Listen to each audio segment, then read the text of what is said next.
Hi, Miss Bruton's class. It's Chef Sandy. I'm here today to teach you how to make a chocolate banana recovery smoothie.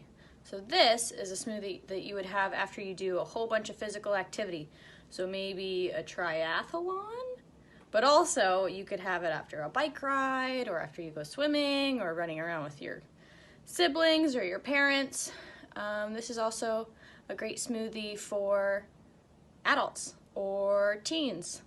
Anybody who's in recovery would really appreciate this smoothie after a lot of exercises. So let's start it off with some ice. Now, I have these giant ice cubes. So they are the size of actually 2 ice cubes. So the recipe calls for between 15 and 30 ice cubes, which would be like a whole tray normally. So I'm going to use 6 of my big ice cubes. Get those in there. You can see I got my big blender here.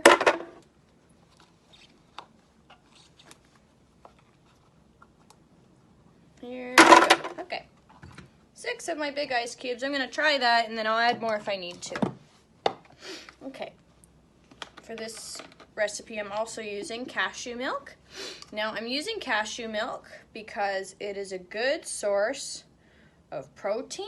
It's got good quality fat, and it also has zinc because all nuts have zinc in them, and zinc helps you repair your muscles as well as zinc keeps your immune system strong, which is very important right now. So you want to get lots of nuts in your diet right now if you can eat them.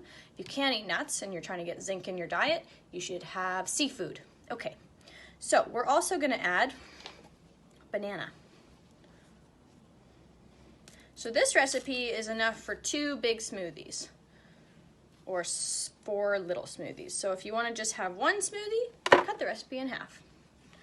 So I need 1 whole banana, and we're using banana because it has carbohydrates, which is healthy sugar, as well as potassium. And potassium promotes muscle recovery, so that's pretty important.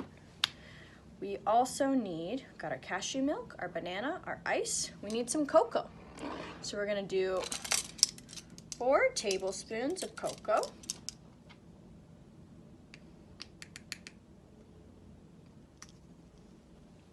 One, 2, 3, 4. 4 tablespoons of cocoa. I'm going to do 2 tablespoons of maple syrup. And I'm just going to eyeball that because I don't want to get my spoon dirty. There we go, that looks nice. And maple syrup has manganese, which is a nutrient that repairs muscles and keeps your bones strong. And it also has zinc in it, maple syrup, so that's really good for your immune system. And then because we are using maple syrup, we're also going to add a pinch of sea salt. Now, a pinch of sea salt adds sodium to this smoothie, and sodium helps muscles contract and relax. So if you've done all that exercise and your muscles are really swollen, the cocoa is going to help them deflate, so it's going to add an anti-inflammatory factor and bring your muscles down, and then the salt, that little pinch of salt, is going to help your muscles relax. So a little pinch of salt, that's important. And that's everything. That's the whole smoothie recipe. It's really, really easy.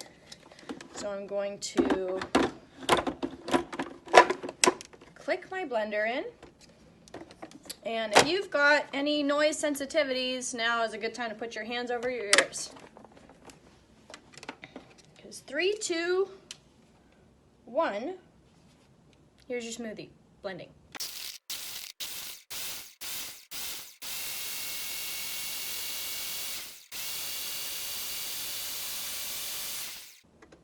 Woohoo! We're finally done blending. Okay. Smells really nice. Now, if you wanted to add even more protein to this smoothie than what the cashew milk has in it, then you would add maybe some nut butter or some wow butter if you can't have nuts. Whoa. you can see the texture is pretty thick, and that's how I like my smoothies, very frozen and very thick and very, very cold. Okay, awesome. So this is your chocolate banana protein recovery smoothie. One more small tip. I forgot to mention the nutrition in cocoa. So in cocoa, they have these special ingredients called antioxidants, and antioxidants help your muscles relax. It also increases brain blood flow, so more blood goes to your brain, which helps you relax. So that's a good thing to keep in mind for moms and dads and sisters and brothers and everybody in the family right now, is if you're feeling pretty stressed out, chocolate might help, but only the dark kind, not the milk chocolate kind. Thanks, guys.